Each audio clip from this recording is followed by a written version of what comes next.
professor, só uma pergunta. A gente costuma gravar as aulas e disponibilizar depois no YouTube do Centro de Estudos da PGE, se o doutor não se opuser. Perfeitamente, de pleno acordo. Temos que divulgar ao máximo, né? Esse tema, e o professor Nelson aí é um dos grandes especialistas na área, né, da reforma tributária contemporânea, né? Porque nós já tivemos várias etapas dessa reforma tributária, né, professor? Exatamente. E o senhor sempre esteve na mesma página de todas as tentativas. Então, nós precisamos dessa sua memória brilhante aí para nos contar os impactos, né? E como nós estamos na PEC 110 aí, que esperamos que o Senado consiga votar, né? Ainda antes. Amanhã, né? A CCJ amanhã. A pauta do CCJ. Enfim, o doutor Igor também entrou aí. O Igor, tudo bem? Boa tarde. É o presidente, né? Sim, boa tarde, doutor. Boa noite. Ativo. Bem-vindo. Prazer. Presidente da nossa Associação dos Procuradores. Você já está admitindo o pessoal, Pedro? Já admiti todos e já encerrei a sala de espera. Qualquer um que ingresse agora na sala já cai direto conosco aqui. Nem todo mundo, é bom dizer, liga a câmera. Então, na verdade, a minoria liga a câmera. Então, estamos bem mais do que nós 7 aqui juntos. Já tem para mais de 15 pessoas online. O pessoal atrás uns minutinhos devem estar ingressando aí quando vocês entenderem por bem dar início aí à aula. Bom, então vamos começar para a gente aproveitar o tempo do professor. Boa noite a todos e a todas. Meu nome é Juliana Lanes, eu sou diretora da Escola Superior da Advocacia Pública de Mato Grosso, vinculada à Promate, e essa escola que hoje, conjuntamente com o Centro de Estudos da PGE e a Cefaz de Mato Grosso, realiza o evento Reflexões sobre a Reforma Tributária. Eu queria, primeiramente, agradecer a presença do nosso Procurador-Geral do Estado, doutor Francisco Lopes, que está hoje aqui representando a PGE, e vou passar a palavra a você, doutor, se quiser fazer alguma consideração.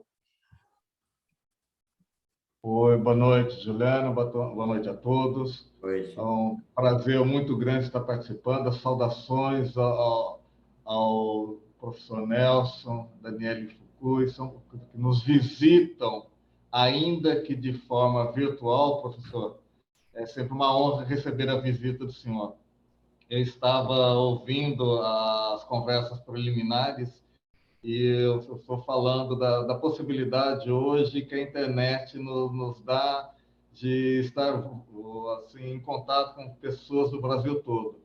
Mas eu gostaria de fazer o convite pessoal para que o senhor viesse nos brindar aqui com os seus ensinamentos. Acho que, lógico que uma aula virtual ela é muito bem recebida, mas presencialmente a sua pessoa aqui iria nos agradar muito.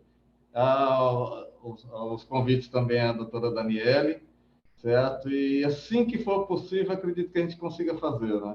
Dar as saudações ao nosso presidente da Promate, ao nosso procurador de Estado, Rogério Galo, hoje secretário-chefe da Casa Civil. Uma honra muito grande para a gente, Galo, tê-lo como secretário da Casa Civil. Engrandece a instituição. Parabenizar a Promate, a doutora Daniele, pela realização do evento. Nós sabemos das dificuldades que nós, procuradores, enfrentamos no dia a dia. Mesmo assim, o Pedro e a Daniela ainda encontram tempo para se dedicar ainda mais à nossa carreira. Então, os nossos agradecimentos. E eu já devolvo a palavra aos organizadores para que a gente possa, o mais rápido possível, também começar nossas palestras, né? Tá certo, doutor, obrigada, viu? Eu vou agradecer aqui também a presença do doutor Igor Veiga, que é o presidente da Promate, da nossa associação, e vou passar a palavra a ele, se quiser fazer as suas considerações também, Igor. Boa noite a todos, boa noite a todas. É um prazer muito grande recebê-los aqui no curso da nossa escola. Eu gostaria de parabenizar a doutora Juliana Lanes pela participação e criação, idealização e convite dos palestrantes, mais uma vez em alto nível. Inclusive, a própria ANAP já regulamentou, já pediu de exemplo a nossa escola. Então, assim, Mato Grosso é um estado relativamente pequeno em população, em procuradores, dando um exemplo para um evento nacional, eu acho que é um orgulho muito grande. E grande parte sucesso é acreditar na doutora Juliana Lanes e o antecessor dela, o doutor Leonardo Vieira, que não está aqui, mas ele cresceu muito a escola também. Gostaria de deixar registrado. Saudar a presença do doutor Francisco Lopes e agradecer a gestão que ele faz à frente da PGE. Eu falo assim que em 4 anos a PGE avançou 40 desde que eu entrei. Assim. Eu falei isso para ele hoje numa reunião. A estrutura, enfim, mas temos muito trabalho ainda pela frente, inclusive para adaptar essa reforma tributária, né? Saudar o Pedro mais uma vez, doutor Pedro Gomes, salvando aqui nos eventos. Sem ele não teríamos nada desde a pandemia, com certeza. E saudar a presença do professor Nelson Machado, que eu mesmo sou fã dele, um prazer conhecer mesmo que virtualmente, muito brilhante. E os debatedores também, a doutora Daniele e o nosso secretário da Casa Civil, Rogério Grau. Mais uma vez, deixo meus parabéns, que ele enche de orgulho todos os colegas pela grande atuação que foi como procurador-geral, na Cefaz, e agora tenho certeza que vai fazer história na Casa Civil. Não vou tomar mais o tempo dos senhores. Muito obrigado pela presença mais uma vez. Obrigada, Igor. Obrigada aí pelos elogios à nossa escola. Vou aproveitar para agradecer também o Pedro, que é o diretor de Centro de Estudos da PGE, e como o Igor falou, ele, além de co-organizador, ele é procurador, ele é TI, ele é tudo aqui para nós. Então, obrigada, Pedro. E eu agradeço também a presença do Dr. Rogério Galo pela enorme contribuição na organização desse ciclo de palestras, enquanto ainda era secretário de Fazenda, e eu aproveito aqui o ensejo para parabenizá-lo pela assunção da Casa Civil na data de ontem, o que inclusive desatualizou o folder do nosso evento, né? Mas você, Rogério, que antes de tudo é procurador do Estado, é um grande orgulho para a nossa carreira, então parabéns por mais esse reconhecimento merecido do seu trabalho. E, por fim, eu quero agradecer a todos os procuradores, os servidores, os advogados, estagiários, todos vocês que se dispuseram a estar aqui hoje discutindo esse tema, que, não obstante o desconhecimento da maioria, é de interesse de todos nós. Em 2019, o IBOP realizou uma pesquisa a pedido da Associação Comercial de São Paulo acerca da reforma tributária, e 72% dos entrevistados classificaram a reforma tributária como importante ou muito importante. Em contrapartida, 46% disseram que estavam pouco informados sobre o assunto, e 40% disse estar nada informado sobre a questão.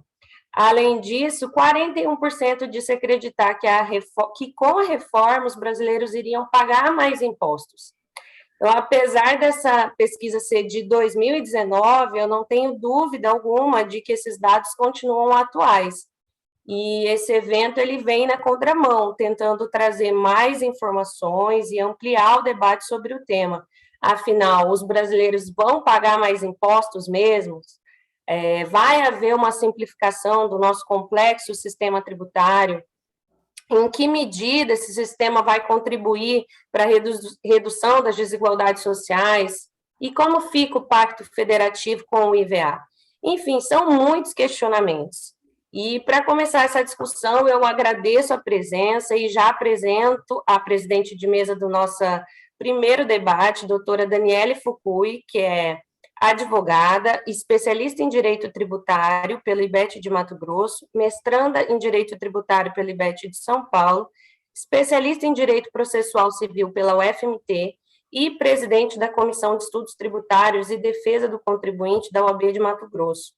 Antes de passar a palavra à doutora Daniele, eu só queria avisar ao pessoal que nós vamos fazer hoje um sorteio de 2 livros ao final, do livro Temas Essenciais de Direito Público de Mato Grosso, que foi um livro patrocinado pela Promate também, pela Escola da Promate, e um livro Estudos Avançados de Direito Constitucional, que foi feito em homenagem ao professor Carlão, que também foi procurador do Estado, e nós vamos sortear esses livros entre os presentes ao final, então peço a vocês que fiquem até o final para participar do sorteio.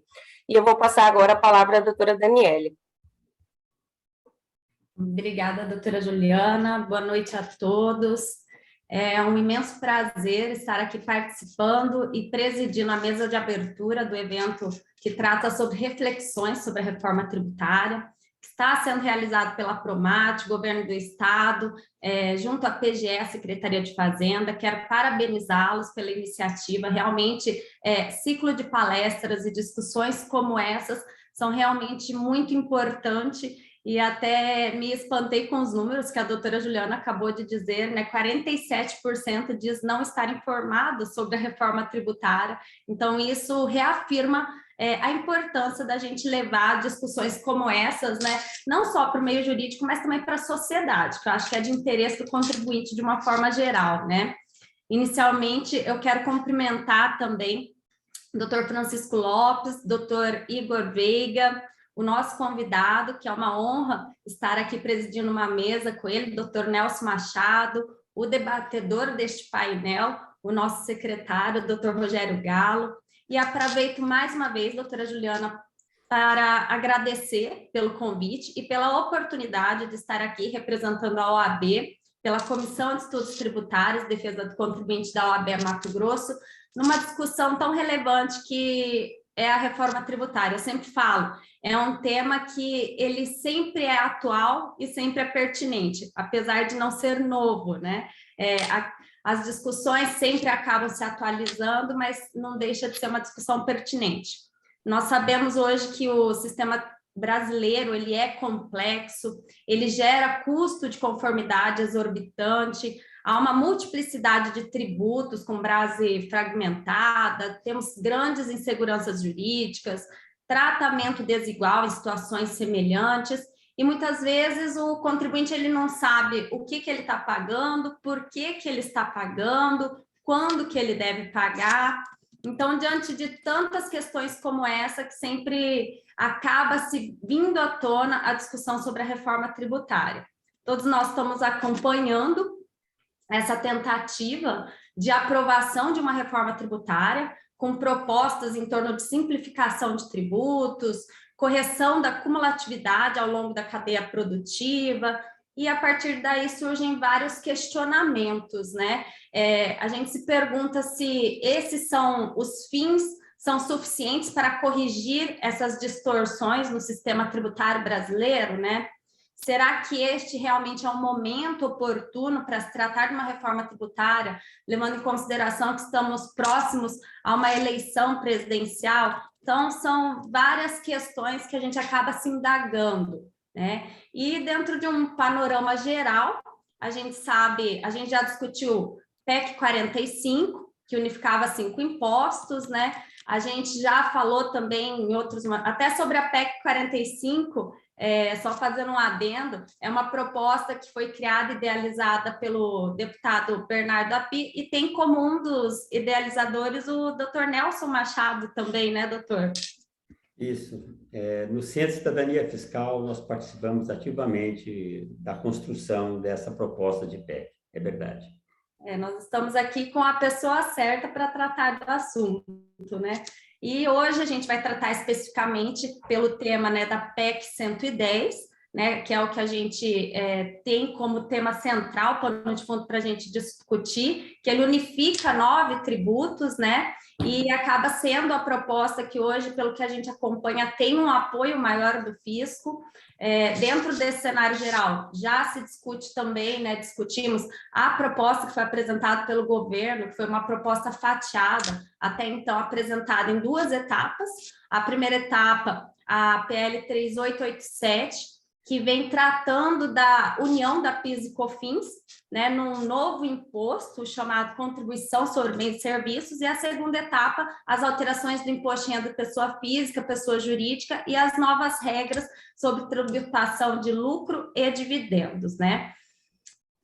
Não vou me estender, a gente tem aí a questão da PEC 110, que está para ser votado. Eu vi há pouco o doutor Nelson falando que está prevista a votação para amanhã na CCJ, na Comissão de Constituição e Justiça, e não vou me delongar, vou ler o mini currículo do nosso convidado, do nosso debatedor, para a gente assistir a nossa aula magna com ele. Mas é um prazer imenso estar aqui com vocês hoje. Dr. Nelson Machado, mestre em Administração Orçamentária e Financeira, pela FGV São Paulo, doutor em Contabilidade e Controladoria pela USP, ex-ministro de Estado interino do Ministério do Planejamento, Orçamento e Gestão, ex-ministro de Estado da Previdência Social, ex-secretário executivo do Ministério da Fazenda, atualmente é professor na Escola da Economia de São Paulo, FGV, e diretor do Centro de Cidadania Fiscal, CECIF. E o nosso debatedor, Dr. Rogério Galo, ex-secretário estadual de Fazenda, atualmente está à frente da Casa Civil. Aproveito para parabenizá-lo, secretário, pela sua posse, pela sua nomeação, bacharel em Direito pela UFMT e mestre em Direito Ambiental pela mesma instituição. Também possui pós-graduação em Direito Tributário pela UFMT e em Direito Público pela Unirondô. Então, eu passo a palavra para a doutora Juliana e, mais uma vez, agradeço a oportunidade de estar aqui. Vou passar a palavra, doutora, já direto para o doutor Nelson, e agradeço mais uma vez a sua presença, doutor. Muito bem. Boa noite a todos, boa noite a todas. Antes de mais nada, quero aproveitar a oportunidade, parabenizar o Rogério pela nomeação e pelo novo cargo. Isso é muito importante, que membros de carreira de Estado assumam posições de relevo, de destaque. Isso é muito importante para a administração pública e é muito importante para valorizar as carreiras de Estado. Acho que isso é fundamental. Quero agradecer, então, aqui a Juliana, a Daniele, quero comentar o doutor Francisco Lopes, em nome de quem cumprimento a todos os presentes nesta sessão. Eu tenho um PowerPoint que eu vou apresentar em seguida e depois pode ser disponibilizado, viu, Juliana? Faz parte do trabalho. Mas antes eu queria fazer algumas considerações, né? Nós estamos assistindo um debate muito intenso na rede social sobre a reforma tributária, essencialmente reforma tributária sobre os tributos relativos ao consumo, que é do que trata a PEC 110. E aqui eu quero fazer um pequeno esclarecimento que eu acho que ajuda a compreender esse cenário. Porque essa sopa de letrinha em número, 45, 110, 349, 3887, isso fica uma coisa de maluco, né? Então, só para pontuar, nós temos, nos últimos 5, 6 anos, um debate muito forte sobre a tributação do consumo. No Brasil, a tributação do consumo se dá por diversos tributos. Nós temos o federal, a PIS, COFINS, IPI, CID, nós temos a nível estadual o ICMS e a nível municipal o ISS. E quando a gente fala ICMS, nós estamos falando, não é de um imposto, nós estamos falando de 27 legislações. Quando eu estou falando do ISS, eu não estou falando de um imposto. Tá bom, a competência da Constituição foi lá, dos municípios, ISS, mas são 5.570 legislações. Isso é realmente uma casa de louco, né? Então, nós estamos já há algum tempo discutindo um modelo de simplificação que possa efetivamente reduzir o contencioso, reduzir os custos de conformidade, como falou a Daniele, e essas proposições, elas têm ganhado corpo em alguns momentos. Então, o Centro de Cidadania Fiscal, do qual eu faço parte, trabalhou muito com a PEC 45, que tinha uma visão de articular todos os impostos sobre consumo. Juntava, então, PIS, COFINS, nível federal, ICMS, nível estadual e ISS, nível municipal. Era essa a configuração. Essa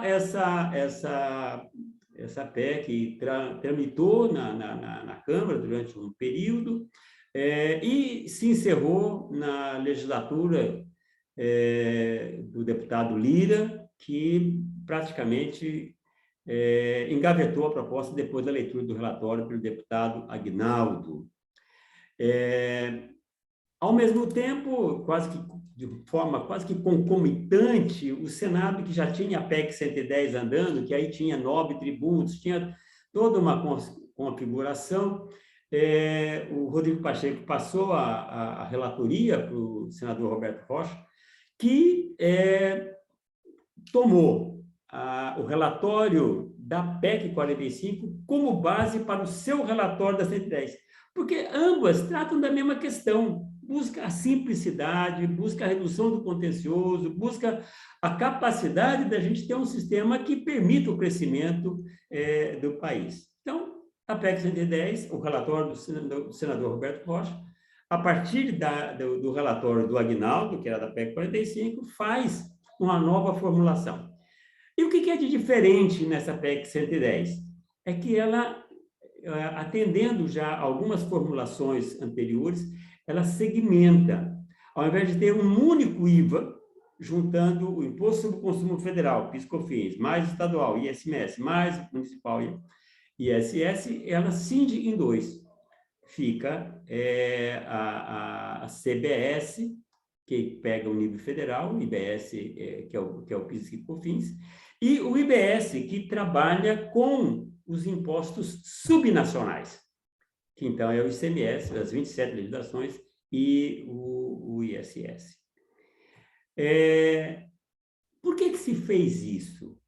Porque é uma questão não de técnica de tributação. No mundo inteiro, ninguém tem 2 IVAs, né? É que o Brasil é sui generis. Nós temos 3 níveis federativos, todos os entes com as mesmas competências compartilhadas. Portanto, seria uma possibilidade de fazer um imposto só. Mas é uma recusa e uma dificuldade, a recusa do governo federal de participar, medo e dificuldade do próprio Estado com medo da União, a União com medo do Estado, o Estado com medo do município, o município com medo do Estado, enfim, não é fácil compor essa questão federativa.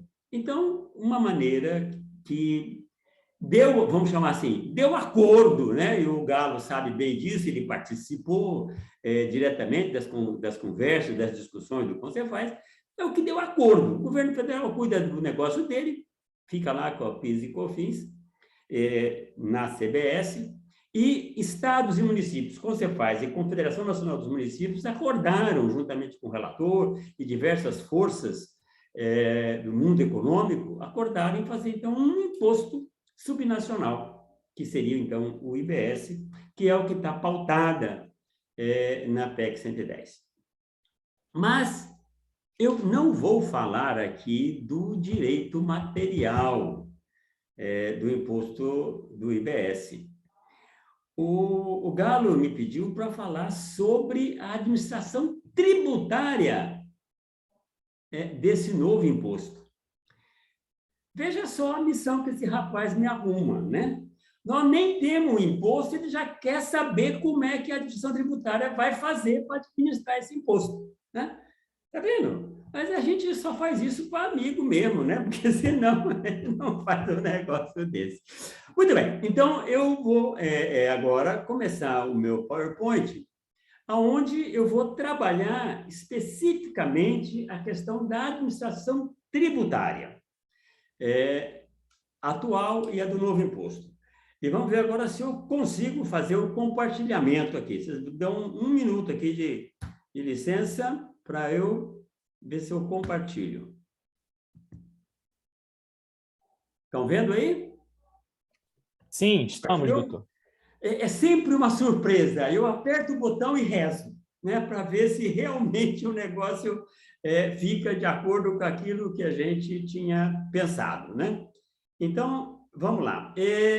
Vocês não precisam se preocupar muito com o que está escrito aqui, porque o PowerPoint, na realidade, é um pró-memória, né? Porque, como dizia o Márcio Tomás, basta quem usa PowerPoint é porque não tem nem Power nem Point. Então, isso aqui é só não precisa preocupar em anotar nada, porque vai ficar o PowerPoint junto com a palestra para a escola divulgar da forma que ela achar mais relevante. Então, vamos lá, meu filho, eu quero que você... pronto, aí. Então, atendendo então ao pedido do Dr. Rogério Galo, nós vamos trabalhar aqui IBS e seus reflexos para a administração tributária na perspectiva da PEC 110. Eu vou fazer um brevíssimo comentário sobre a administração tributária na situação atual, as características inovadoras do IBS, o Conselho Federativo do IBS, a fiscalização compartilhada, o contencioso administrativo e o contencioso judicial. Professor, Pois não. Bom, isso, vai lá. Galo, é sobre a apresentação? Exato, exato.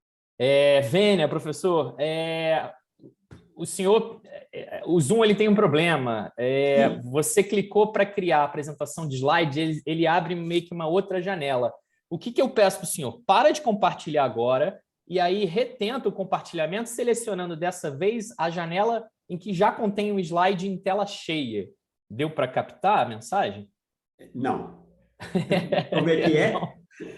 Interrompa a sua compartilhamento de tela, por favor, que a gente não está acompanhando a mesma tela que o senhor. A gente está com o PowerPoint ainda naquele formato de ferramentas e menu do PowerPoint. A gente não está na tela cheia junto com o senhor. Ih, rapaz, então vamos lá. Deixa eu ver interromper. Stop. Onde é que eu acho aqui? Deixa eu Compartilhar. Stop share. Pronto, vamos lá. Isso. Parei. Agora tenta compartilhar de novo e nas opções que o Zoom vai lhe oferecer de telas a serem compartilhadas, procura aquela em que a apresentação está esticada na tela inteira. Bom, eu tenho aqui a apresentação naquele formato, nesse formato, aonde não é o formato de apresentação. Não, esse é o formato de edição. edição. Ou posso trabalhar aqui. Deixa eu ver se aqui ele avança. Você está vendo o sumário? Sim, assim ele avança. A gente não vai ter a tela toda, mas... Então vamos fazer o seguinte. Como eu não consegui entender patavina do que você falou, porque esse negócio aqui, ô Rogério, é muito complicado, rapaz. Para quem tem mais de 60, esse negócio aqui é impossível. Mas depois dos 70, Francisco, não tem cristão que resolva. Então, eu vou fazer com a tela compartilhada, assim, ó, vai desse jeito aqui, tá bom? Tá, você? E qualquer coisa, interrompa, viu, gente? Porque isso aqui é um chazinho entre amigos, só está faltando o chá, mas o resto está tudo certo. Então, vamos lá. Rápidas pinceladas, esse é o sumário, e vamos para a primeira tela do conteúdo. É isso? Todo mundo está vendo direitinho? Sim. Perfeito. Então, a administração tributária, aquilo que eu já falei, situação atual, nós temos uma legislação dos impostos subnacionais que se caracterizam pela fragmentação da base tributária, mercadoria e serviço, regulamentação pelos entes da federação. Resultado, 27 legislações, como já falei agora há pouco, de ICMS, e 5.570 legislações do ISS. Isso aqui é o número máximo, né? Porque são 5.568 municípios, mais o Distrito Federal e mais o Distrito Estadual de Fernando de Noronha, que tem ISS. Bom, com essa dispersão da legislação, nós temos também uma dispersão no nosso sistema tributário, de arrecadação, fiscalização, consulta, contencioso administrativo, judicial e assim por diante. Além disso, é uma coisa muito importante, a tributação na origem condiciona o modelo de fiscalização, porque a fiscalização tem que levar isso em conta, que o tributo pertence uma hora à origem, outra hora ao destino, mas na maioria das vezes pertence ao modelo de origem. Então, nós temos uma dificuldade de compartilhamento de informação, porque um Estado não confia no outro. Nós vivemos um ambiente de guerra fiscal, ambiente de, ainda, posto de fiscalização de fronteira. Temos exemplos clássicos aqui no Acre, em Minas Gerais, fiscalização de instituição tributária, aquela dificuldade. Então, isso induz fortemente a um contencioso que não tem tamanho. Aliás, o contencioso no Brasil não tem paralelo no mundo, né? Eu vou compartilhar com vocês aqui, assim que eu conseguir botar no lugar, eu compartilhar com vocês um estudo que vocês devem conhecer, do núcleo de tributação do INSPER, que fizeram já em 2019 e repetiram em 2020, estudo sobre o contencioso tributário por nível federativo. Essa tabela aqui, ela é muito esclarecedora. Eu vou ler só a soma. Nós temos um contencioso tributário, juntando administrativo e judicial, de 5 trilhões, 5,4 bilhões. É uma coisa assim exagerada. Isso dá 75% do PIB. Quando a gente olha esse número e compara com os outros países, nesse gráfico aqui, compara com a OCDE, praticamente desaparece. A OCDE está aqui embaixo, 0,28 do PIB, ou seja, nada. Na América Latina, 0,19, ou seja, nada. O gráfico é um risco aqui embaixo, não é nada. Enquanto no Brasil, nós temos 75% do PIB, sendo 15%, essa parte aqui, que é o administrativo federal. O judicial é 36%, o estadual é 16%, município 6%. Ou seja, é uma coisa assim, realmente absurda o tamanho do contencioso tributário no Brasil. Para efeito de comparação e a gente entender um pouco mais, eu trouxe um outro gráfico que também é inspirado no trabalho do núcleo de tributação do INSPE, que é coordenado pela nossa amiga Vanessa, e tem vários amigos trabalhando lá, Lorraine, Larissa, Carla, Breno, que gentilmente cederam os dados para a gente construir esse gráfico, que mostra uma relação entre o contencioso e a arrecadação por tributo. Não são todos os estados, são apenas os estados que eles conseguiram os dados, mas mostra o seguinte, quando eu comparo a arrecadação do ICMS com o contencioso do ICMS, o contencioso dá 170% da arrecadação, ou seja, é mais do que a arrecadação de um ano. E a gente discute muito que o ISS não é tão complicado, mas olha, o ISS é 4 vezes, o contencioso é 4 vezes o montante da arrecadação, e o IPTU é 1,7 vezes a arrecadação. Ou seja, o contencioso é muito grande, é uma coisa absurda a gente pensar. É claro que esses dados aqui precisam de um refinamento, não dá para trabalhar direto, porque no contencioso, além da discussão de teses que atestariam a complexidade do sistema, também aqui tem a cobrança dos inadimplentes e tal. Então, mistura um pouco as estações, mas dá para ter uma ideia clara, um sentimento claro de que o nosso imposto, efetivamente, é muito complicado e o contencioso é reflexo disso, né? Mas não é só de mazelas que nós vivemos, né? A administração tributária, e o Galo conhece isso muito bem, apesar da grande diversidade no desenho e modelo de atuação entre os diversos estados e municípios, nós temos um elevado valor de arrecadação quando você compara os quase 700 bilhões de arrecadação da soma de ICMS e ISS por ano, que foi a arrecadação de 2020 e 2021, com a nossa força de trabalho, né? A administração tributária tem no máximo 40 e poucos mil funcionários, auditores fiscais aqui, somando até os inativos, né? Ou seja, apesar da dificuldade, nós temos uma eficiência na arrecadação bastante grande.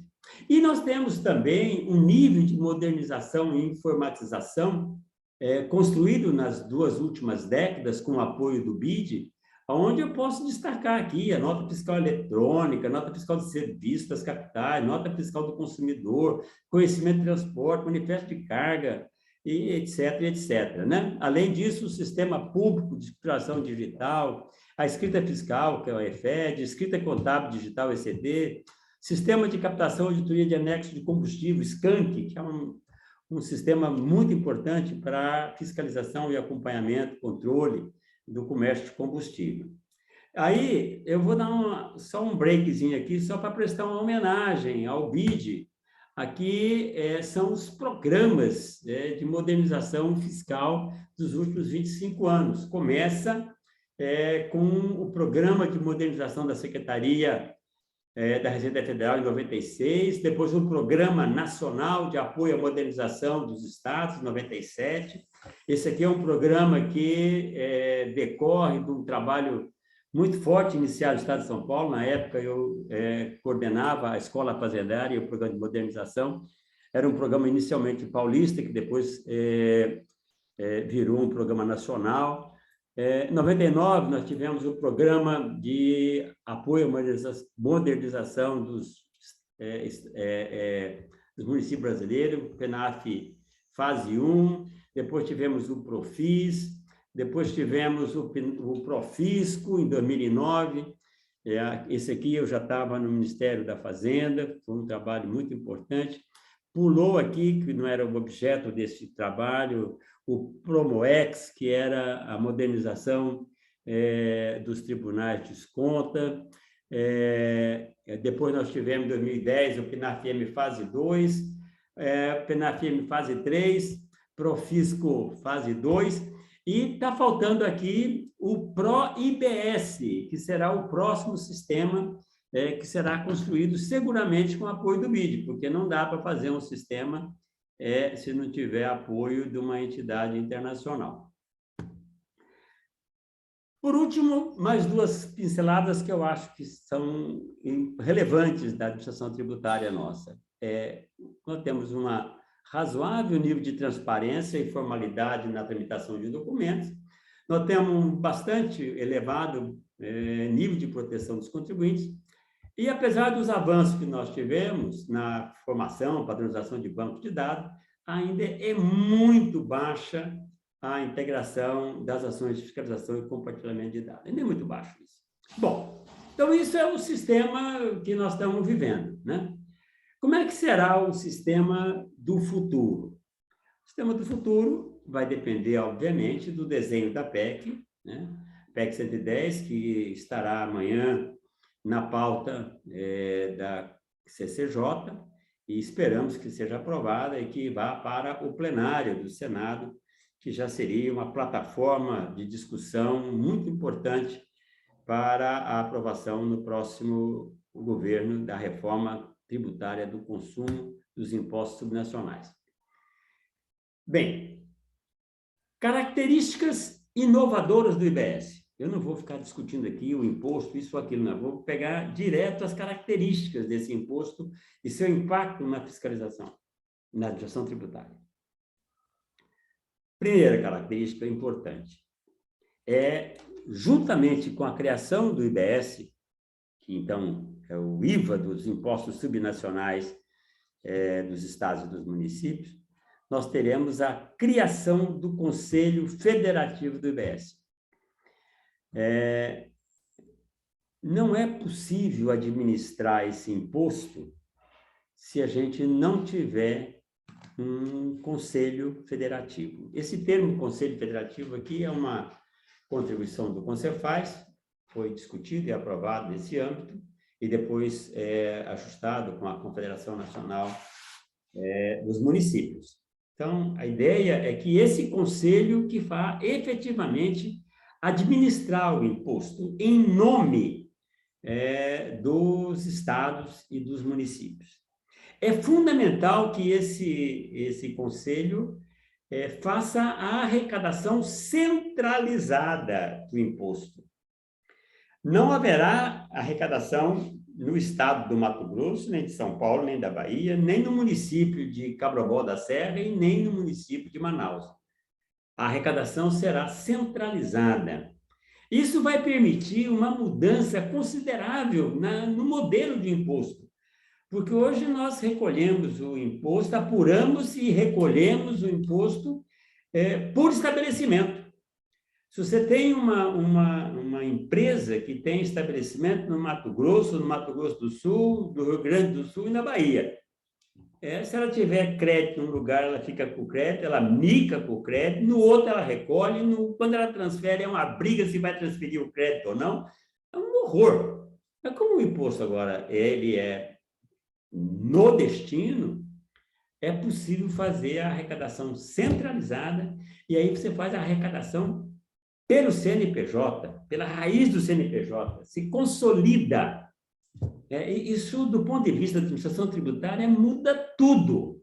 Você consolida essa arrecadação no CNPJ e recolhe uma única vez, né? A legislação será nacional. Então, ao invés de 5.570 legislações sobre ISS, 27 legislações do ICMS, e cada legislação dessa, se você juntar a lei mais o regulamento, isso deve dar pelo menos uns 10, 12 metros de altura, se a gente empilhar isso tudo, né? É uma coisa de maluco. Então, nós teremos uma única legislação nacional. Teremos arrecadação centralizada, como já disse, tributação no destino, como já disse, e tem mais uma questão muito importante, que a proposta da PEC, ela permite, é claro que vai depender da lei complementar, mas ela permite que haja a exigência do recolhimento do tributo para se ter direito ao crédito. Porque, como diz os meus amigos que estão ainda na ativa, no passado a gente corria atrás de mercadoria sem nota. Agora o que nós temos é nota sem mercadoria. E aí não dá para correr atrás, né? Porque a nota vai e vem, e o crédito crédito frio vai rodando por todo esse país. Então, há uma possibilidade da gente ter o recolhimento como exigência para ter o crédito, e também há a possibilidade de ter o recolhimento do tributo feito pelo adquirente no momento da liquidação, que é o chamado split payment. Então, essas duas formulações estão previstas como possibilidade e que vai depender da lei complementar. Isto é uma questão que muda completamente o modelo de fiscalização. E o último item que eu acho que é fundamental e é inovador é que nós teremos um sistema informatizado único, que depende da nota fiscal eletrônica e um sistema de informatização de todos os estados e todos os municípios, todas as empresas, numa única base de dados. Isso significa que todos os auditores fiscais, dentro da sua programação, terão acesso a todas as informações. Isso é muito relevante. E, claro, esse sistema de imposto só vai poder funcionar no momento que a gente tiver esse sistema informatizado único também funcionando. Bom, o coração da nova administração tributária é o Conselho Federativo do IBS. E aí, o artigo 156-A, ele define o novo imposto, como é que ele será, como é que serão, qual é o fato gerador, quem são os sujeitos passivos, etc, etc. E o artigo 156-B faz um detalhamento do Conselho Federativo. Então, diz lá o CAPT, os estados, Distrito Federal e os municípios exercerão exclusivamente por meio do Conselho Federativo e que ele terá as seguintes competências. Então, eu vou ler rapidinho, isso aqui está lá na emenda constitucional, que esperamos que seja aprovada amanhã. Basicamente, esse Conselho Federativo será uma entidade pública de regime especial. Todos os estados vão participar através da sua participação na Assembleia Geral, que vai funcionar como instância máxima de deliberação, e os votos serão distribuídos de forma paritária entre o conjunto dos estados e o conjunto dos municípios. Isso aqui é uma engenharia federativa inigualável, né? Quem discutiu isso? E o Galo estava numa reunião de Brasília que eu também participei, já há 4, 5 anos atrás. Quem participou lá atrás e viu como é que a gente ia conseguir conciliar a visão de 27 estados com a visão de 5.570 municípios. Está aqui o jeito de fazer isso. Isso foi acordado pelo Concefaz e pela Confederação Nacional dos Municípios. Então, todos vão participar, terão votos de forma paritária. O conjunto dos estados tem 50% dos votos, o conjunto dos municípios tem os outros 50% dos votos.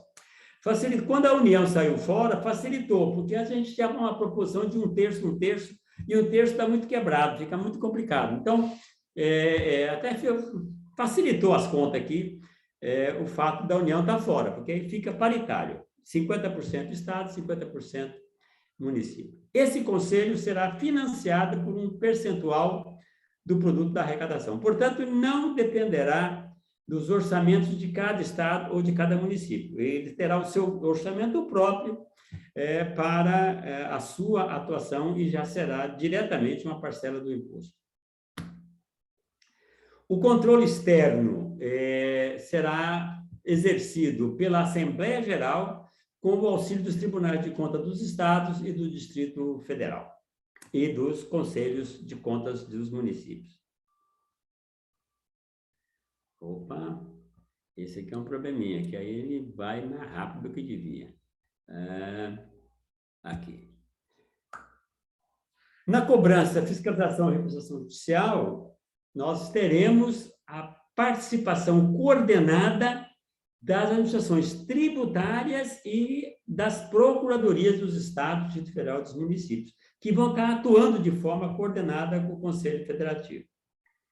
O Conselho Federativo, por lei complementar, vai dispor sobre sua organização e seu funcionamento.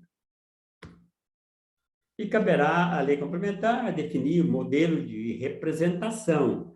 Eu, mais à frente, vou colocar uma proposta, mas, obviamente, a forma de representação e os critérios para a distribuição dos votos na Assembleia entre os estados e o Distrito Federal e os municípios, claro, isso é absolutamente político e é uma definição dos tomadores de decisão estaduais e municipais, embora a gente tenha um critério inicial para propor, mas isso, obviamente, será um campo de debate muito importante no momento que se fizer a legislação da lei complementar.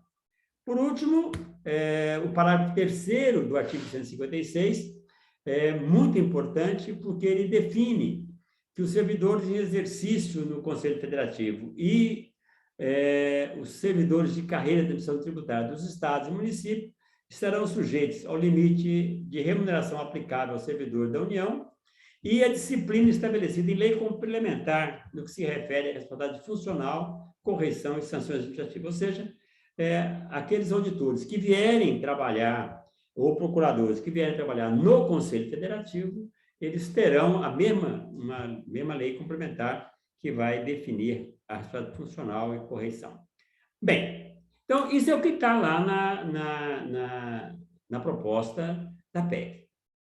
Daqui para frente, o que eu vou estar expondo para vocês é o pensamento do Centro de Cidadania Fiscal, um pensamento esse construído a muitas mãos no GT, no grupo de trabalho que nós temos, que é o GT, chamado GT Operacional do IBS, que é coordenado aqui pelo CECIF, onde participam representantes da academia, representantes dos advogados, representantes do fisco, e que eu não vou nem citar o nome para não correr o risco, mas eu não posso deixar de não falar no Manuel de Minas Gerais, do Arthur da Bahia, do Hélio da Bahia, o Ângelo de São Paulo, o Frota de São Paulo, o presidente da Febrafit, Maranca, Rodrigo Spa, enfim, uma infinidade de colegas que participam desse debate, dessa discussão. Então, o que vai aqui é o resultado desse debate.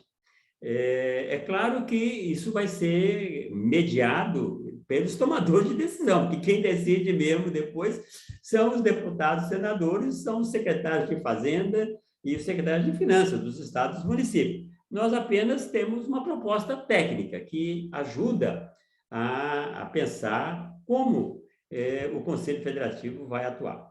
A maneira como nós estamos pensando, esse grupo de trabalho, é que esse Conselho Federativo ele tem muito a ver com o modelo de gestão das corporações, né? O mundo inteiro tem corporações que funcionam e funcionam bem e trabalham com três níveis de decisão. A primeira nível de decisão é a Assembleia Geral, aonde então você tem o encontro dos chamados tomadores de decisão estratégica, que então vão se encontrar os estados e os municípios, cada um com a quantidade de votos que a lei complementar definir. O segundo nível seria o Conselho de Administração, e depois o terceiro nível seria a Diretoria Executiva, com 5 membros, e o Tribunal Administrativo Tributário. Veja que está separado o Tribunal da Diretoria Executiva, para ter realmente independência no julgamento do contencioso administrativo que, porventura, aparecer. É importante destacar aqui a Câmara de Resolução de Conflitos, que é algo inovador, que tem o Código de Processo Civil, trouxe algumas, e tem uma lei também que falou sobre isso, para desafogar o judiciário, e a gente está trabalhando com a ideia de, já de início, criar uma Câmara de Resolução que se vincula diretamente à Assembleia, onde qualquer dificuldade ou disputa entre Estado, entre município, não tem nada a ver com contencioso tributário, não tem nada a ver com empresa, pagamento de imposto, não. Aqui são qualquer tipo de problema que, porventura, haja entre o Conselho Federativo e os entes, ou entre os entes federativos, possa ser composto nessa Câmara de Resolução de Conflitos. Então, esse é, em linhas gerais, aqui o modelo, o grande modelo organizacional que a gente está pensando.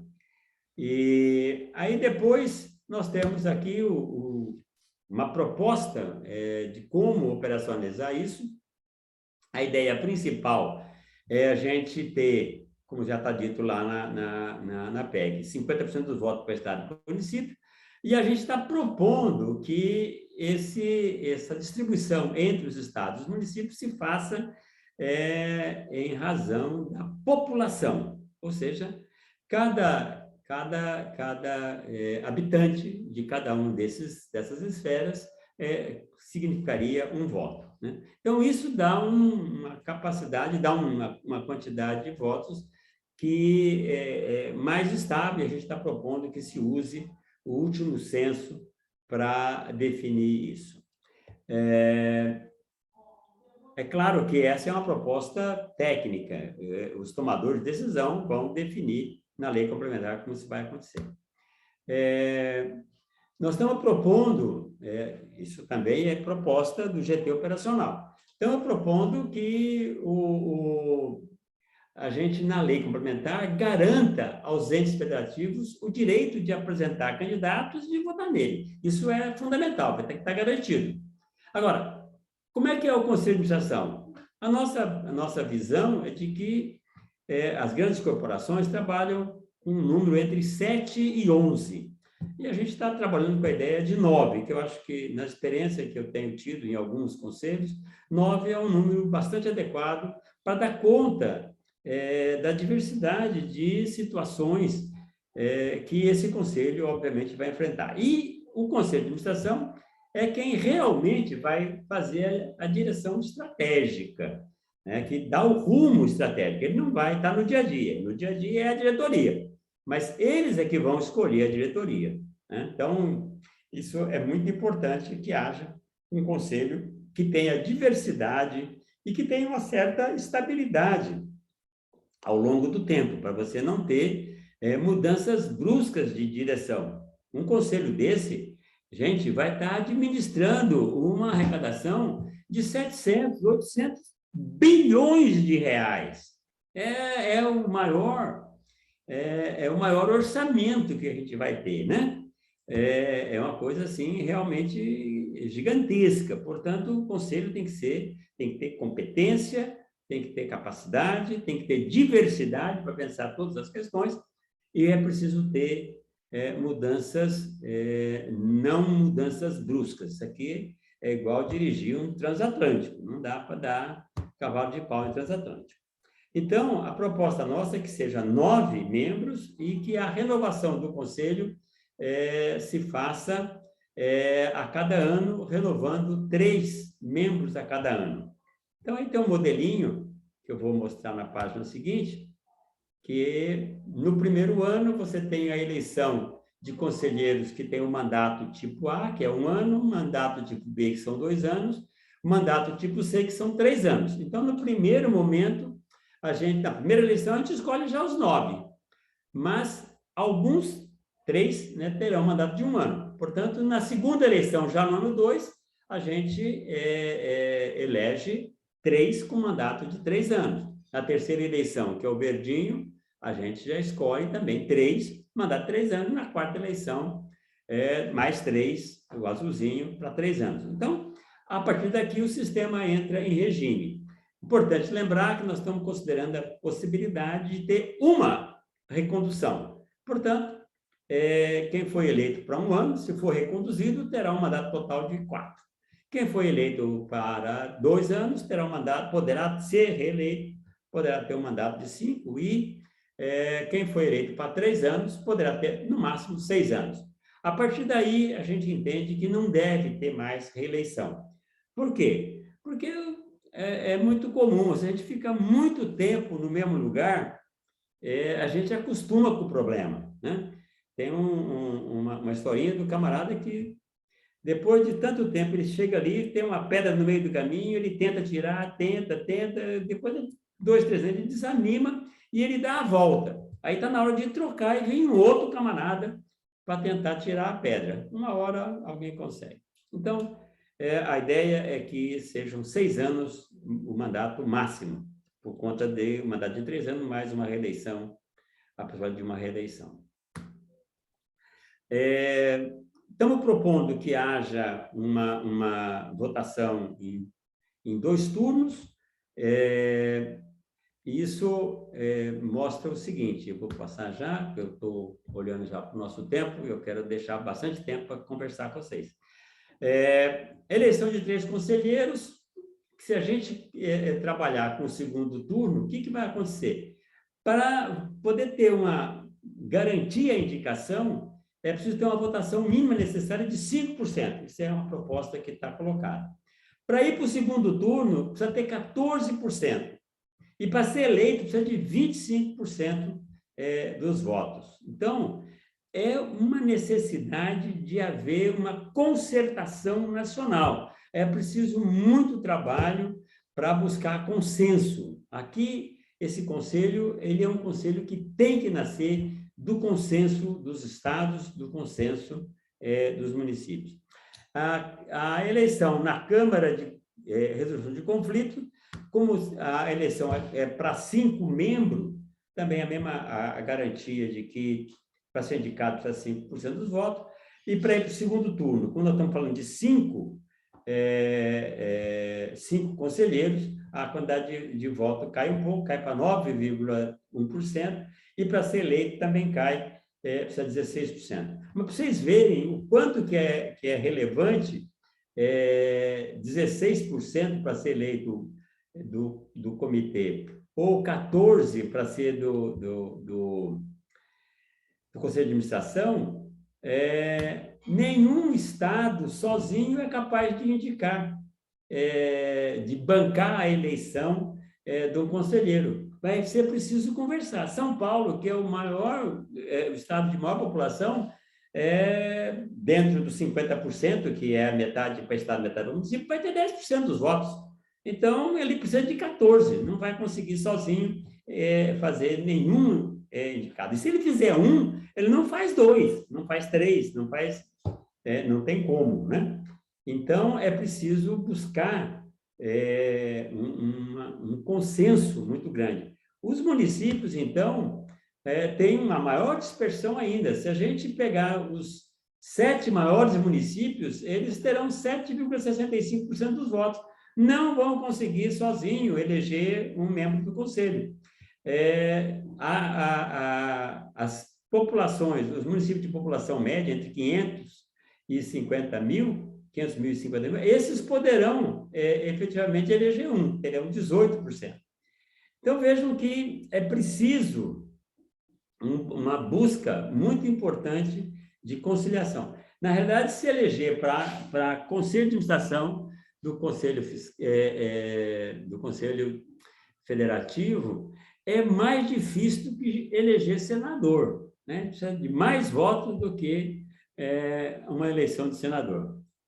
Bom, então, esse é o modelo do Conselho Federativo.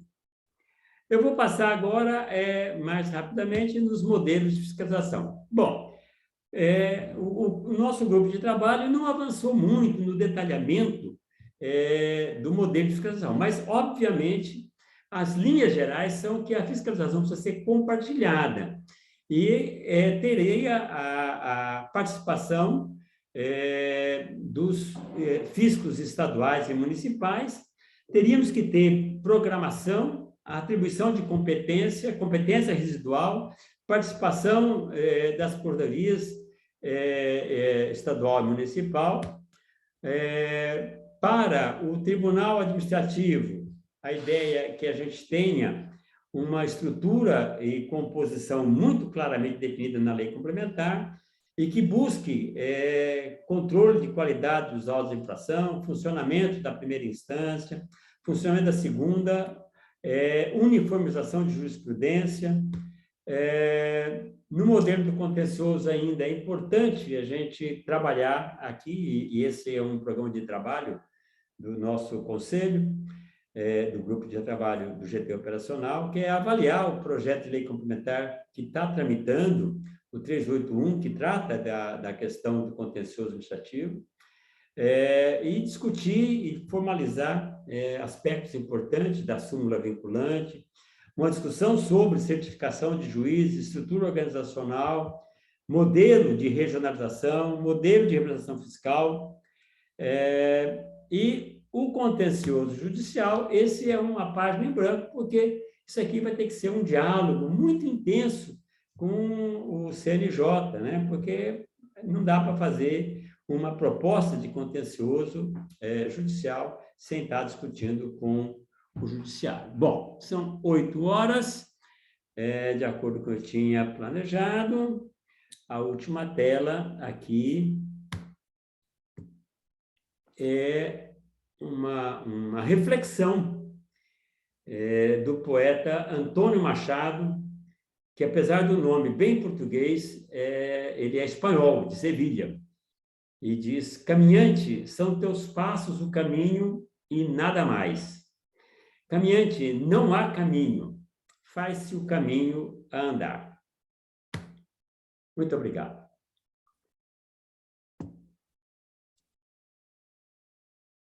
Muito bem, pessoal. O que eu tinha para a primeira pontapé inicial era isso. E agora estamos aí à disposição para conversar. Ô Galo, era isso que você esperava? Eu inventei um negócio aqui, né? O senhor é genial, professor. Genial, genial. Não sei como que estamos aí, Daniele e Juliana. Eu já começo? Pode começar, Rogério, você. Tá bom. Bom, sempre uma honra falar com o professor, poder ouvi-lo, né? A gente já tem uma das coisas que mais me satisfez aí durante o período que eu tive na Secretaria de Fazenda foi poder me relacionar com pessoas da estatura técnica do professor Nelson Machado e de tantos outros, como a professora Melina, que vem logo na sequência, o professor Eurico, né?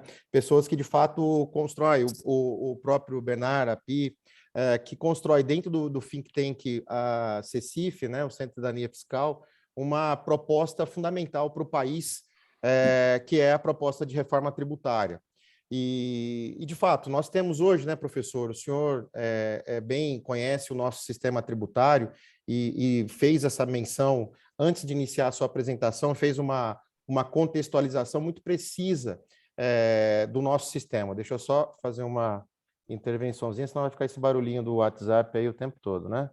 Pronto, tirei. Me desculpem. Bom, fez uma contextualização muito precisa em relação ao nosso sistema tributário. O sistema tributário brasileiro, e eu espero, Juliana e Daniele, não ocupar mais do que 5 minutos aqui e fazer algumas ponderações para provocar o professor, que eu tenho certeza que vai sair muita coisa boa ali da cabeça do professor e da perspicácia dele, em relação aos pontos que eu quero mencionar aqui. Mas dizer que há no Brasil uma forte dependência da tributação sobre o consumo, né? Nós temos no Brasil quase que 55% da nossa arrecadação total, enfim, estou sem o número de 21 fechado, mas de 20, né? Chegou algo em torno aí de um tri e meio, né?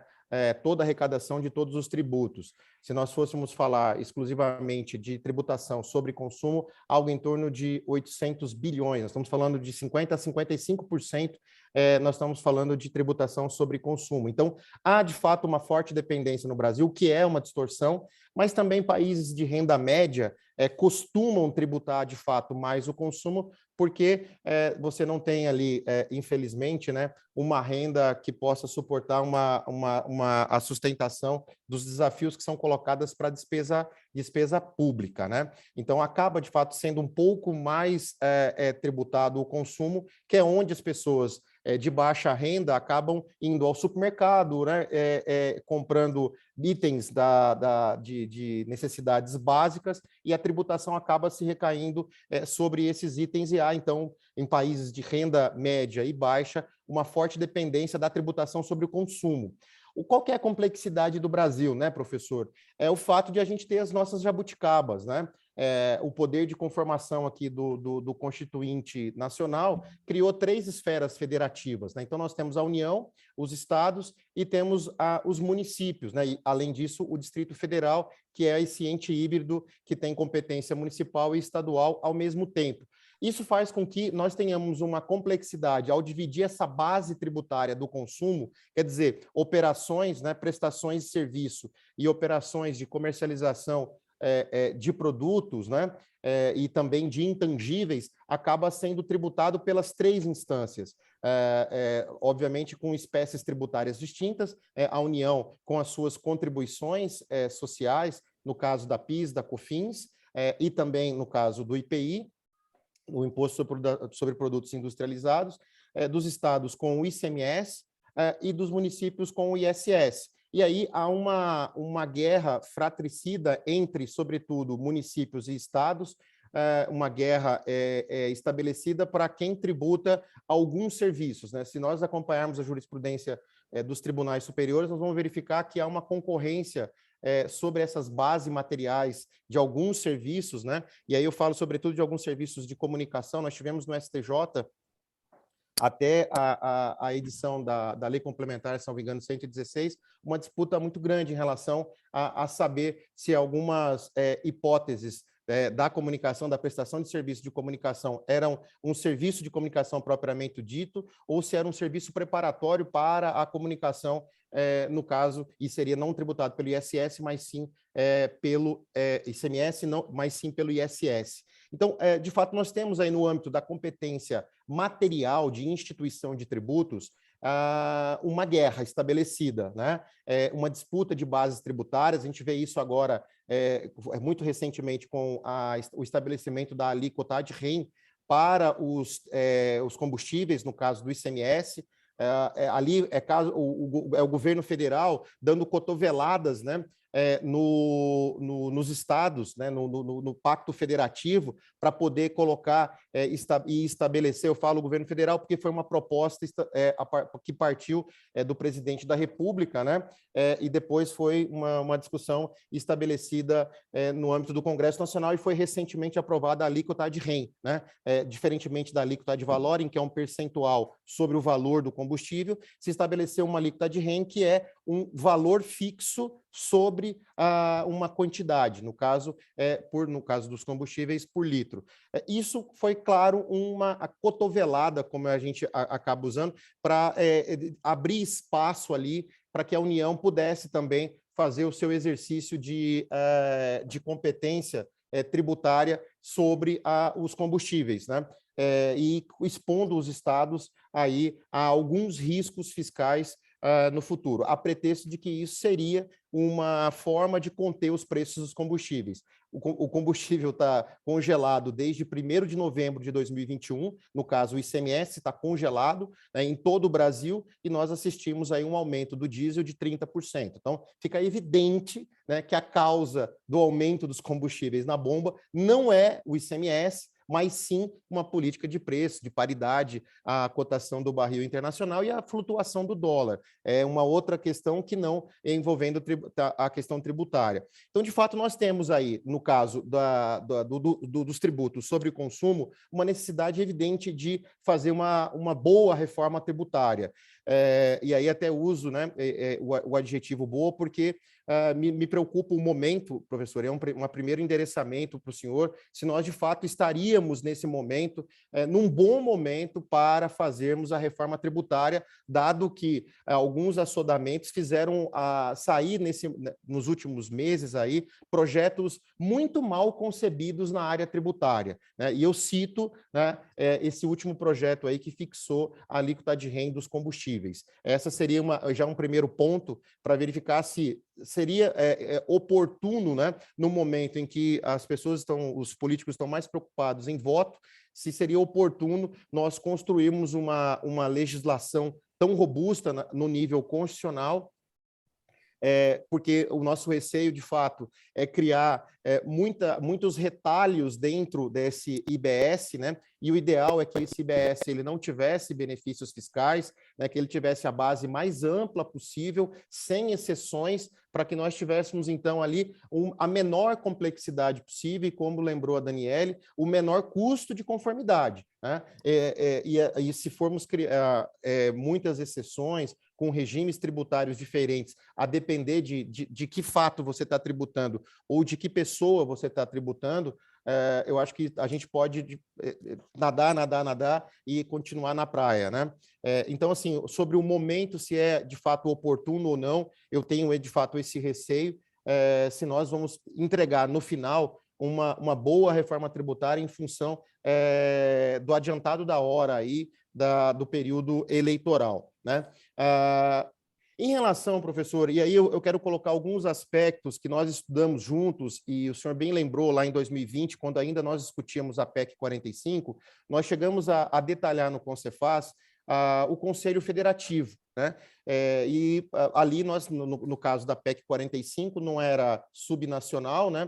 Nós não tínhamos as duas instâncias, pelo contrário, nós tínhamos as 3 instâncias federativas, compartilhando toda a base material da tributação sobre o consumo. Então, tínhamos a União, os estados, o Distrito Federal e também os municípios compondo esse Conselho Federativo.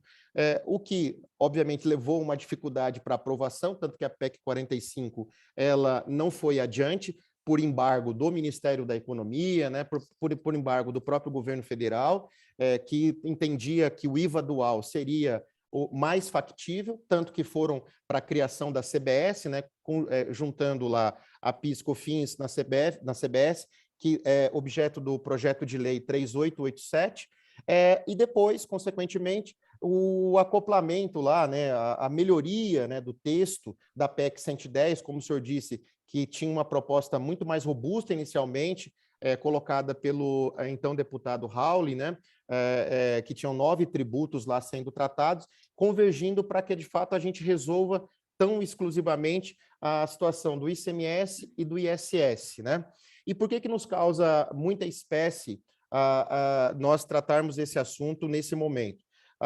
O ICMS, eu até puxei um dado que eu tinha de uma apresentação que fiz há um tempo atrás, o ICMS ele representa 60% de toda a receita primária dos estados e de todos os estados conjuntamente. Quer dizer, isso com dados de 2020, a arrecadação total dos estados foi 865 bilhões de reais, e ficou o ICMS naquele momento, em 2020, com 509 bilhões de reais. Em 2021, nós ultrapassamos a barreira dos 600 bilhões de reais de ICMS. Então, quer dizer, o ICMS ele tem um peso muito forte no financiamento das políticas públicas estaduais. Então, há, de fato, uma preocupação natural dos estados em relação a um tributo que, se nós formos pegar, né, ICMS mais ISS, o ICMS ele responde por 75% hoje da arrecadação dos dois tributos que estão sendo tratados na PEC 110. Aí, óbvio que numa composição, né, constitucional, no poder de conformação que o constituinte tem, que o constituinte derivado tem, é natural que você possa colocar 50% de participação dos municípios e 50% de participação dos estados. Mas entra, em termos de relevância para a arrecadação, nós temos hoje uma preponderância do ICMS frente ao ISS, nessa relação que eu mencionei, de 75% a 25%. Então, entraria aí já uma primeira pergunta em relação se o critério para a partilha de 50%, né, seria, de fato, um critério político eminentemente, ou se nós deveríamos aí, de fato, respeitar um critério que levasse em conta, né, a participação dos entes na arrecadação, né? Dado que, como está mencionado, o ICMS ele é vital para os estados e o ISS é vital para alguns municípios, que são os maiores municípios, mas o conjunto dos municípios, eles acabam sobrevivendo mais de transferências do FPM. Então, esse seria um primeiro ponto. Eu compreendo a agenda política, mas exponho essa reflexão, que não representa de longe a posição do Concefaz, mas é uma reflexão que eu lhe trago aqui, que pode ser um tema a ser debatido também no Congresso Nacional. Em relação agora a outros 3 pontos, professor, pessoal, né, a composição desse Conselho Federativo, que nós concordamos, né, que seria um Conselho interfederativo composto por representantes dos estados e dos municípios. Com natureza, né, de uma autarquia, de uma natureza jurídica de autarquia de natureza especial, né, se não seria o caso de nós termos uma vedação expressa para que nós não tenhamos um quadro próprio, né? E que eu lembro que no IBS, lá, quando nós estávamos na PEC 45, nós trabalhamos com a possibilidade exclusiva de trabalhar com cessão de servidores dos estados e municípios, né, e no caso da União, lá naquela outra proposta, agora seria estados e municípios, e com as respectivas procuradorias, né, de estados e municípios, e ter uma vedação expressa de ter quadro próprio, né? Porque senão nós criaríamos aí uma terceira categoria. Eu acho que isso é muito importante, porque se não tiver essa vedação, há possibilidade de se criação aí de uma carreira por lei complementar, enfim, que poderia bagunçar todo o nosso cenário aí de convivência federativa. O orçamento, então, saindo de pessoal, indo para orçamento, eu acho que as previsões também de que esses orçamentos não poderiam ser contingenciáveis e também não sujeito a metas fiscais, né? E eu colocaria um tema, professor, que nos preocupou à época. As procuradorias, elas vão ajuizar as respectivas execuções fiscais dentro do seu território, né? A pergunta que eu faço é: e a sucumbência? Como é que nós ficaríamos? Como é que seriam partilhadas essas despesas, né? Eventualmente, aqui, que estados e municípios suportariam em decorrência do exercício da competência do lançamento tributário, né? Às vezes, um lançamento tributário infundado de uma entidade, ela poderia levar a uma diminuição dos valores, né, que todos os entes deveriam receber, porque você tem um bolo que é partilhado de acordo com a participação de cada um, né, em toda a base tributária que é explorada, e se você tem um ente que está produzindo passivos, isso acaba reduzindo. Como é que o senhor trabalharia isso? Qual que seria a ideia, né, para suportar essa sucumbência? Seria o quê? Um fundo de contingência dentro do Conselho Federativo, também tirado de um percentual do imposto, ou o ente federativo arcaria com os riscos dessa judicialização, né?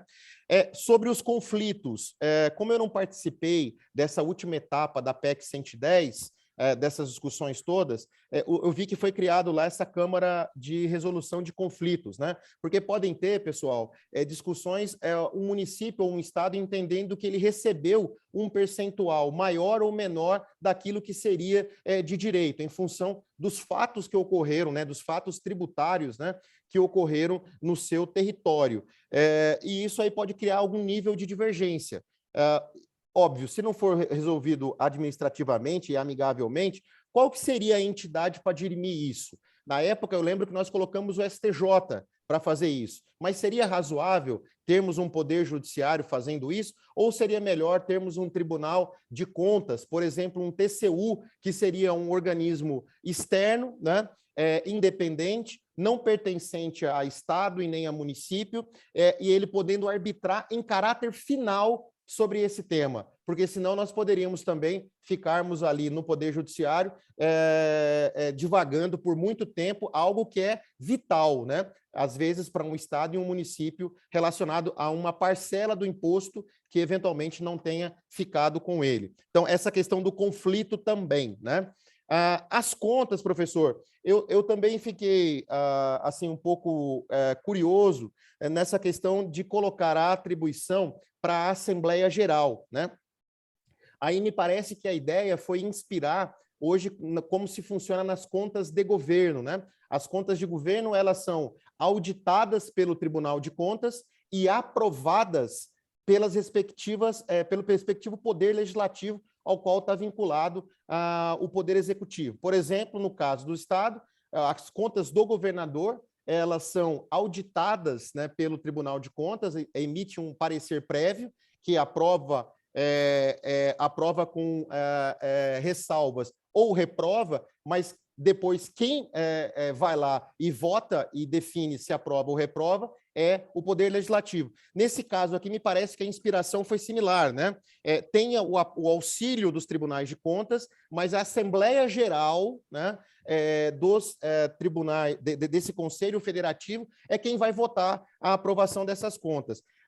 O meu ponto será que nós não criaríamos aí algum nível de impasse ao colocar indicações do próprio Poder Executivo para votar as contas de representantes do Poder Executivo? Não seria melhor, nesse caso, já que nós temos ali entes subnacionais e, portanto, tribunais de contas dos estados, alguns de municípios, a gente estabelecer, ao invés... Obviamente, seria impossível estabelecer o partilhamento de competência, porque essa autarquia ela tem um caráter nacional, né? Ela abrange todos os estados e todos os municípios, mais o Distrito Federal. Não seria o caso de nós atribuirmos também ao Tribunal de Contas da União? Por que não? Né? Por que não colocarmos isso também para o TCU julgar e julgar em caráter final? Enfim, me parece que talvez aí nós não teríamos nenhum conflito, né, de essência com a segregação de funções, que isso que me preocupa, né? Porque não pode quem pratica os atos julgar os seus próprios atos, né? No caso, como são representantes do Executivo que estão ali praticando os atos no Conselho Federativo, a Assembleia Geral ela não pode julgar os seus próprios atos, né? Ou os atos de seus representados. Então, me parece que colocar isso para um Tribunal de Contas, e no caso da União, talvez fosse o mais adequado. Também é uma reflexão que eu trago nesse momento para que a gente não tenha problemas relacionados aí à segregação de funções. E um último ponto, talvez seja a cereja do bolo, aí eu vou lhe perguntar com toda a sua experiência, professor, sobre a fiscalização. Se chegou a alguma conclusão sobre a coordenação da distribuição dos poderes de fiscalização? Vamos supor que tem uma empresa que tem presença nos 27 estados da federação e tem presença nas capitais dos 27 estados, né? e considerando o Distrito Federal, nós teríamos o quê aí? A competência, imagina, ela tem fatos, ela pratica fatos tributários, né, tributáveis em todos os estados. Então, todos os estados, a rigor, teriam interesse em verificar se o creditamento que ela está colocando na sua escrita fiscal está correto ou não. Todos eles teriam interesse em fiscalizar. Mas isso seria o quê? Seria a matriz da empresa, é a sede da empresa que definiria a competência, ou seria o local da ocorrência efetiva do fato? O que foi pensado aí pelo grupo que está formulando, né, essa lei complementar, esse texto dessa lei complementar, porque é algo que me instiga bastante, porque isso aí vai ter repercussão depois, né, em relação às competências, tanto da execução fiscal, né, onde a execução fiscal vai tramitar ou não, né, porque onde foi o lançamento é onde vai depois, define, né, a competência judicial, né? Então, isso tem uma relevância fundamental. E me parece que não seria razoável também o contribuinte escolher quem vai fiscalizar, né? Vamos supor aqui, e sem qualquer juízo de mérito, que como a arrecadação ela vai ser centralizada e a contabilidade vai ser centralizada, a apuração do imposto é centralizada, imagina que escolha um estado, por exemplo, o estado de Roraima, né, que vai dificultar, se for definir pela matriz da empresa, né, o que vai, às vezes, criar embaraços, sendo que os fatos mais relevantes de tributação ocorrem em São Paulo. Vamos supor, 90% da operação está em São Paulo, mas 10% está no restante do país, e lá em Roraima tem 1%, mas ele define que o domicílio da empresa é Roraima. Como ficaríamos? Né? São Paulo ficaria obstaculizada de fazer a fiscalização? Né? Como que vocês pensaram em relação a esses temas? Professor, é isso. Não queria também criar aí qualquer tipo de, enfim, de tempo para responder a tudo isso, mas é que as dúvidas são muitas. Esse tema é muito importante para os estados e, de fato, nós esperamos que nós cheguemos ao final desse processo aprovando a melhor reforma tributária que o país precisa, porque, de fato, o ICMS ele vem sendo erodido a cada dia por iniciativas legislativas do Congresso Nacional e também por iniciativas da Justiça Brasileira, né? Nós temos o Supremo Tribunal Federal que está dando praticamente uma nova conformação aí ao ICMS.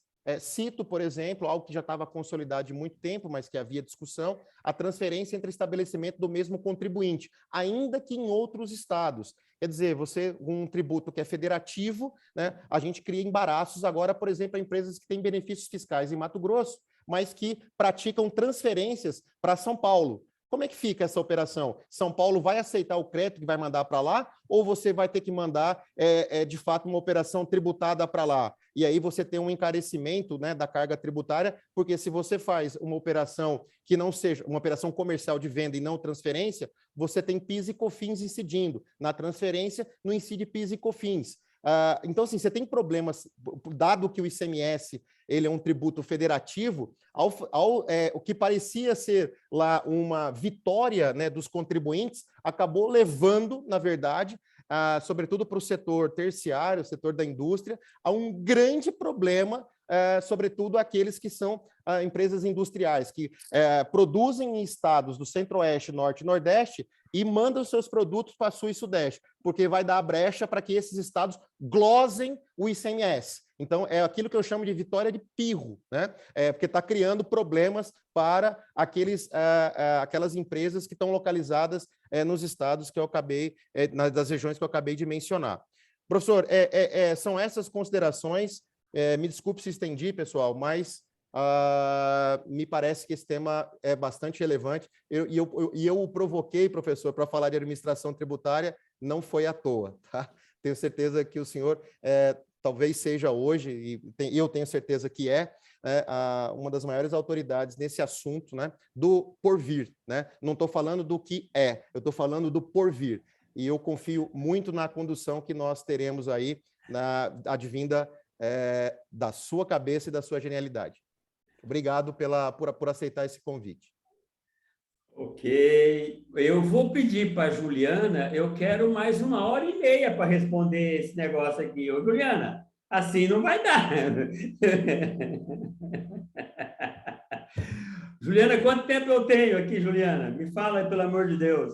Professor, a gente já está na hora de começar outra palestra, mas eu acho que temos aí uns 15 minutinhos, dá para a gente estender. Tá bom. Vou te dar essa árdua tarefa de responder em 15 minutos.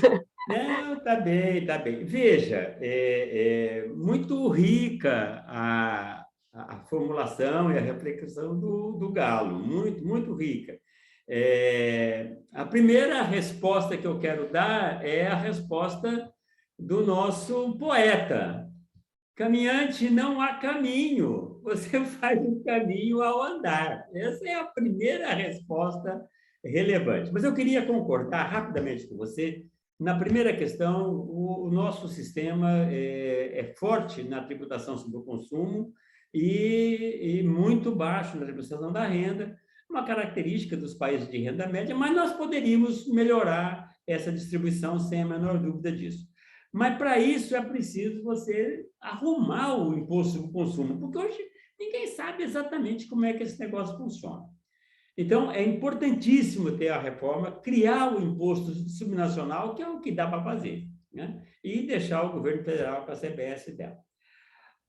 Uma primeira questão que você abordou com bastante profundidade e com muito cuidado, a questão se é o momento de fazer a reforma agora. Rogério, momento de fazer a reforma é se tiver voto.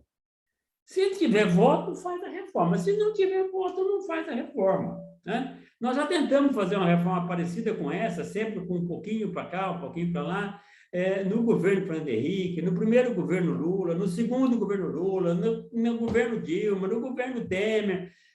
Dizer que a discussão não foi feita não é verdadeira. Esse relatório do senador Roberto Rocha, ele aproveita toda a discussão que foi feita nos últimos 5 anos. Então, tem um aprofundamento bastante grande. Se vai ter voto ou não para fazer, eu não sei. Mas o relatório que ele está fazendo, eu acho que está muito bom. Ele, claro, acaba aceitando regimes especiais e favorecidos para o setor de educação, saúde e tal, mas isso é da vida. Na Europa, eles não conseguiram fazer aquilo que a PEC 45 disse: quero uma única alíquota, não quero saber de incentivo fiscal, não quero de imunidade. Bom, isso é o que Nelson Machado, Bernardo Api, Eurico Desante, Vanessa Canato, Melina, enfim, todo mundo gostaria de ter um imposto assim. Agora, tem um choque com a realidade, e a realidade tem votos, né? Então, veja, eu acho que se conseguir voto, dá para votar. Dá para votar. Eu acho que o senador Roberto Rocha, o senador Rodrigo, estão trabalhando com essa possibilidade. Pode ser que amanhã tenha voto. Oi, Melina, que bom te ver. Estou tomando o seu horário, viu, filha? Porque o Rogério fez tanta pergunta aqui que eles me deram mais 15 minutos. Então... Não, fica à vontade, professor. É um prazer te ouvir. Obrigado, Melina. Obrigado. Bom, então, Rogério, essa é a questão. Eu acho que está muito debatido. E se tiver voto, eu acho que é importante. Vai ser um grande avanço se aprovar na CCJ e no Senado. Eu penso assim. Com relação às questões mais específicas, né? A questão de pessoal. A ideia que perpassa o GT, e acho que você devia participar do GT para ir lá discutir esse negócio, porque lá dá tempo de discutir tudo. A ideia não é, obviamente, fazer uma outra carreira de fiscalização. Não, nós já temos uma carreira de fiscalização dos estados, dos municípios, e a ideia é que se trabalhe com a seção de funcionários de auditores fiscais, que são os dos estados da Bahia, do Mato Grosso, de onde quer que seja. Então, não vejo criando uma terceira categoria. Não faz sentido nenhum, Agora, não sei se é o caso de colocar uma vedação, porque, de repente, você precisa ter lá um quadro próprio de secretária, Não dá para necessariamente você suprir todas a questão de tecnologia de informação, talvez, que você precisa contratar mais especificamente. Agora, carreiras de Estado, carreiras de fiscalização e procuradoria, eu não tenho dúvida, tem que ser na barra da sessão. E a sessão funciona, nós temos experiência de sessão. Especificamente, eu passei a minha vida cedido. O meu cargo é da Secretaria da Fazenda de São Paulo, eu fui cedido para a Prefeitura, fui cedido para o Governo Federal, voltei e fui cedido da carreira, fui cedido para a Escola Fazendária, enfim. Nós temos uma experiência grande de trabalhar isso, então não vejo problema, né? A questão do orçamento, isso nós fizemos questão de colocar na PEC, que vai ter uma dotação específica para fazer a gestão. E aí, obviamente, não terá contingenciamento, né? Por quê? Porque terá um orçamento definido e aprovado na Assembleia Geral. E aqui eu quero conversar um pouco contigo, Aurélio, para ver o seguinte: esta entidade, ela é sui generis. Nós não temos parâmetro, nós não temos paralelo. O único paralelo que a gente olha de vez em quando é lá para a União Europeia, parece lá tem algumas coisas parecidas com isso, mas também não é igual ao nosso. Por quê? Lá na União Europeia, nenhum país, a França, você acha que a França vai aceitar que a Alemanha arrecade dinheiro? Não vai. Aqui, nós temos um federalismo que, de certo modo, aceitou. O Concefaz aceitou, o Confaz aceitou, os governadores aceitaram, os municípios aceitaram, que você tenha uma arrecadação centralizada. Porque também, se não tiver arrecadação centralizada, não precisa fazer, deixa do jeito que está. É melhor deixar do jeito que está. Tentar fazer um imposto com modelos antigos de arrecadação, que nós já fizemos, né? O Varsano, lá atrás, quando não tinha tecnologia de informação, pensou o modelo do barquinho, vai para cá, leva para lá, tal.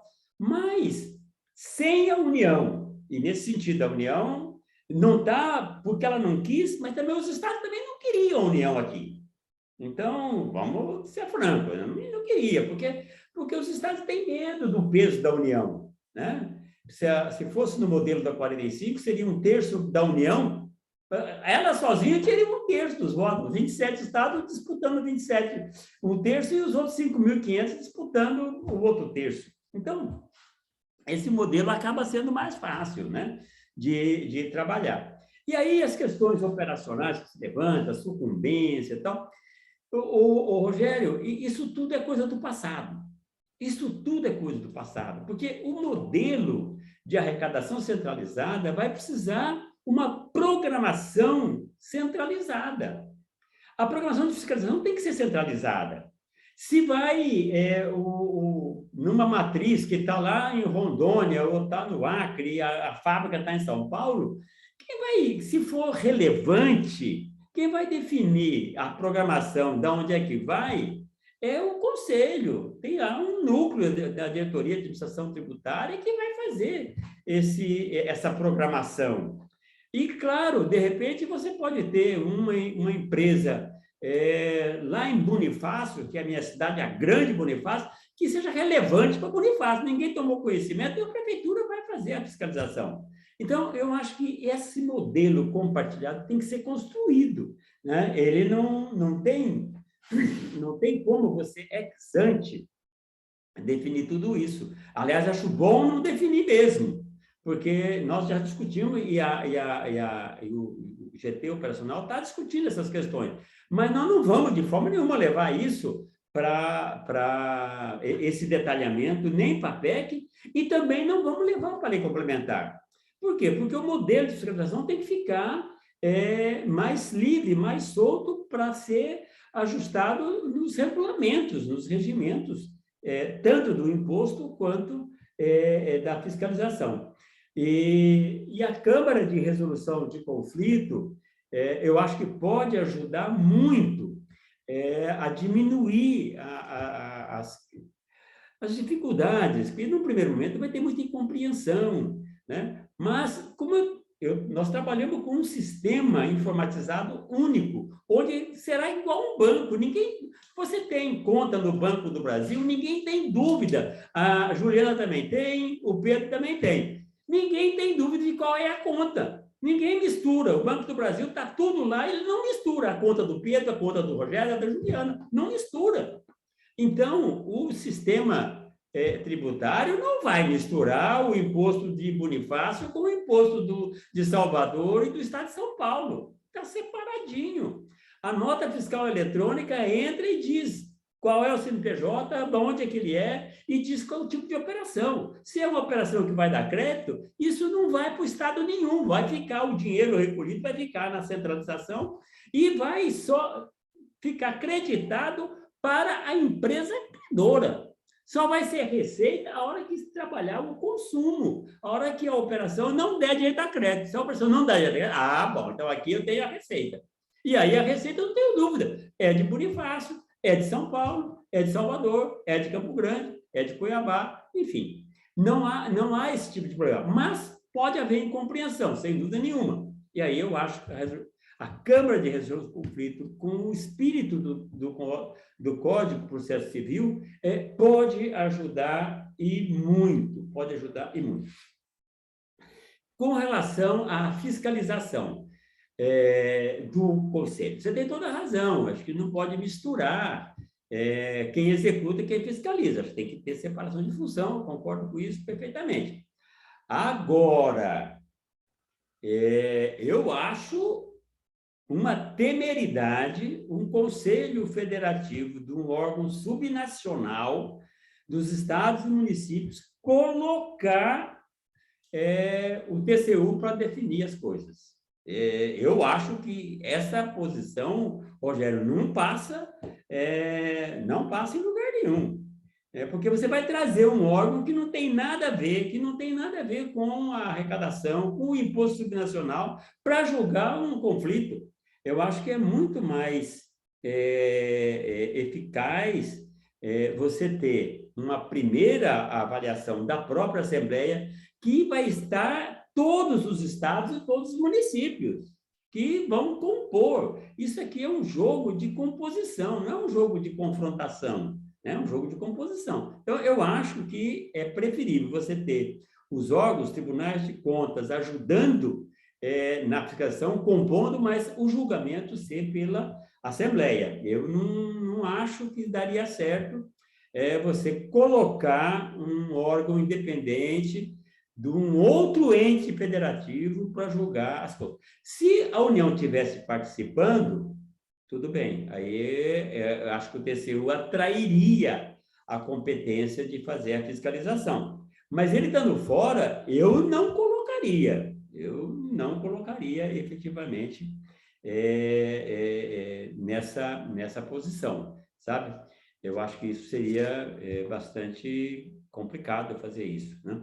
Mas, de novo, gente, isso aqui é fundamental que a gente compreenda as linhas mestras. As linhas mestras é arrecadação centralizada, fiscalização compartilhada, e cobrança judicial compartilhada com as procuradorias. Como é que isso vai ser feito? Isso vai ser feito na discussão com as categorias, com as carreiras existentes.